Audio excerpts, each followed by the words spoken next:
Bom dia, queridos. Como é bom nós podermos começar a nossa semana juntos na presença do Senhor, adorando ao Senhor, aprendendo o que Ele tem para ministrar aos nossos corações através da escola bíblica. E agora temos o privilégio de poder cultuar ao Senhor através dos nossos cânticos e também ouvir uma palavra da parte do Senhor para os nossos corações. Então abra o seu coração, porque Deus tem para ministrar ao seu coração, assim como Ele já fez na minha vida, no meu coração. Eu creio que você também será ministrado nessa manhã. E a palavra que falou o meu coração, que eu gostaria de compartilhar com os amados, se encontra lá em Neemias, capítulo 8. Neemias, capítulo 8, vai falar um pouco do que Deus falará ao meu e ao seu coração nesta manhã. Então, eu vou estar lendo, os irmãos estarão acompanhando esta leitura e juntos nós vamos poder crescer através dessa leitura. A palavra de Deus vai nos dizer: quando chegou o 7º mês e os filhos de Israel já estavam morando nas suas cidades, todo o povo se reuniu como um só homem na praça diante do portão das águas e pediram a Esdras, o escriba, que trouxesse o livro da lei de Moisés, que o Senhor havia ordenado a Israel. Esdras, o sacerdote, trouxe a lei diante da congregação, composta por homens, mulheres e todos os que eram capazes de entender o que ouviam. Era o primeiro dia do 7º mês. Esdras leu o livro em voz alta, diante da praça que fica em frente ao portão das águas, desde o amanhecer até o meio-dia, na presença dos homens, das mulheres e dos que podiam entender. E todo o povo tinha os ouvidos atentos ao livro da lei. Esdras, o escriba, estava num púlpito de madeira que fizeram para aquele fim. Estavam em pé ao lado dele, à sua direita, Matitias, Semá, Anaías, Urias, Ilquias e Maacéias. E à sua esquerda estavam Pedaías, Misael, Malquias, Azum, Asbadana, Zacarias e Mesulão. Esdras abriu o livro à vista de todo o povo, porque se encontrava num lugar mais elevado do que todo o povo. Quando abriu o livro, todo o povo se pôs de pé. Esdras louvou o Senhor, o grande Deus, e todo o povo, levantando as mãos, respondeu: Amém, Amém. Inclinaram-se e adoraram o Senhor com o rosto em terra. E Jesuá, Bani, Zerebias, Jamim, Acube, Sabetai, Odias, Maacéias, Quilita, Azarias, Josabade, Anã, Pedaías e os levitas ensinavam a lei ao povo, e o povo permanecia no seu lugar.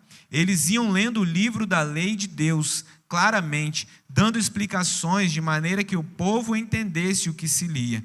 Neemias, que era o governador, e Esdras, sacerdote e escriba, e os levitas, que ensinavam o povo, disseram a todos: Este dia é consagrado ao Senhor nosso Deus, e por isso vocês não devem prantear nem chorar, porque todo o povo chorava ouvindo as palavras da lei.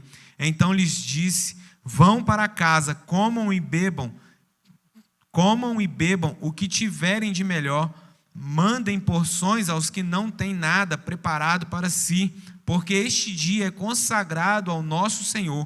Portanto, não fiquem tristes, porque a alegria do Senhor é a força de vocês. Amém?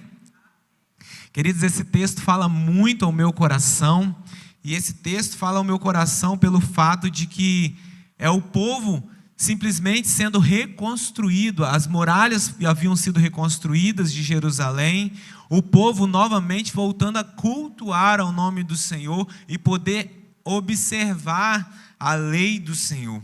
E quando nós olhamos para esse texto, quando nós meditamos nesse texto, eu queria trazer a vocês à memória o contexto do que até então aqui se passou, porque esse é o cume de algo que está sendo completo na vida do povo de Israel, na vida daquele povo que tanto padeceu, tanto se abateu, mas aqui Deus está exaltando esse povo, e justamente nesse momento eles completam uma grande obra, que era a reconstrução do templo, dos muros, das fortificações, das portas, e assim eles restabelecem novamente o culto ao Senhor, ouvindo e meditando a sua palavra.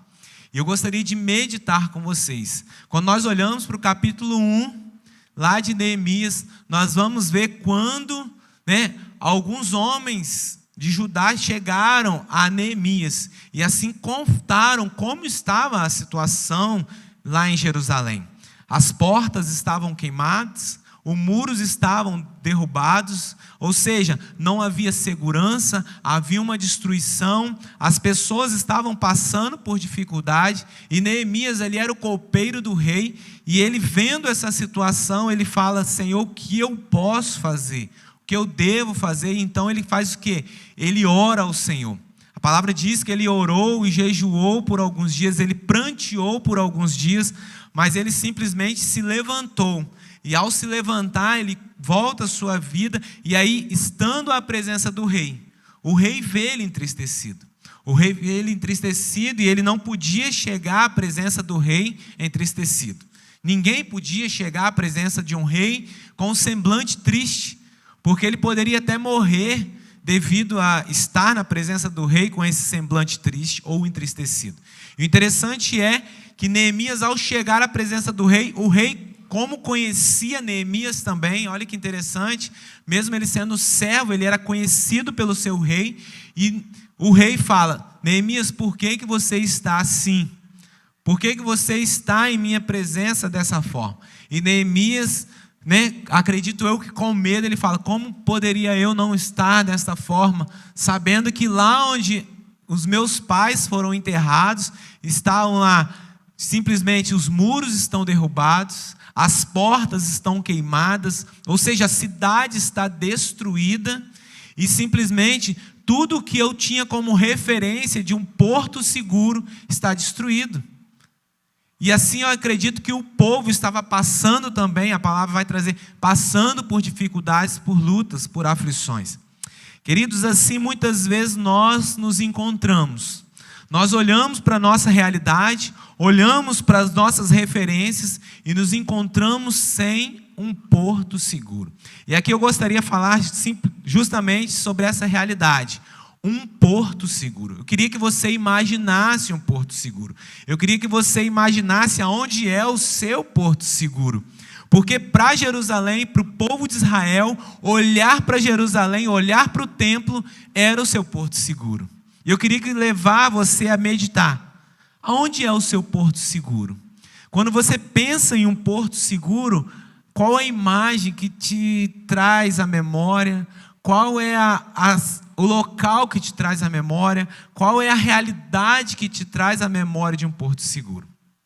Eu imagino que para o povo de Israel era difícil olhar para a cidade de Israel, olhar para Jerusalém, olhar para suas muralhas, olhar para suas portas e ver tudo destruído e imaginar um porto seguro ali. Porque não havia segurança. Nós pensamos num porto seguro onde há segurança. Nós pensamos em um porto seguro como um lugar de paz. Nós pensamos em um porto seguro como um lugar de refrigério, um lugar de calmo, um lugar de descanso, um lugar onde você pode deitar, dormir, descansar sem medo. Um lugar onde não vem tribulação, um lugar onde não vem angústia, onde não impera o medo. Ali nós consideramos o nosso porto seguro.